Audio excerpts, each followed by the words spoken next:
Air इन्डियाको London गन्तव्यका लागि उडेको बोइङ 787-8 ड्रिमलाइनर उडान संख्या AI-171 विमान मेघानीनगर क्षेत्रमा दुर्घटनाग्रस्त भएको छ। उडेपछि केही मिनटमै विमानले सिग्नल गुमाएको र त्यसपछि घना बस्ती रहेको क्षेत्रमा खस्दा ठूलो विस्फोट सहित आगलागी भएको बताइएको छ।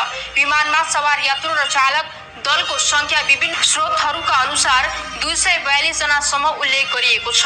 दुर्घटनापछि अहमदाबाद फायर एन्ड इमर्जेन्सी सेवाले तत्काल उद्धार कार्य सुरु गरेको छ, जहाँ कयौं एम्बुलेन्स, दमकल र सुरक्षाकर्मी परिचालन गरिएको छ। प्रारम्भिक अनुमानका अनुसार लामो दूरीको उडानका लागि भारी मात्रामा इन्धन बोकेकोले आगलागी भयावह भएको हुन सक्ने बताइएको छ। DGCA र एयर इन्डियाले संयुक्त रूपमा दुर्घटनाको छानबिन सुरु गरेका छन्। घटनापछि गृहमन्त्री अमित शाहले गुजरातका मुख्यमन्त्री भूपेन्द्र पटेलसँग समन्वय गरी केन्द्र सरकारको सहयोगको आश्वासन दिएका छन्। हालसम्म कति जनाको मृत्यु वा घाइते भए भन्ने बारे आधिकारिक पुष्टि नभए पनि उद्धार कार्य तीव्र तपाई चाहिँ प्लास्टिक लिएर जंगल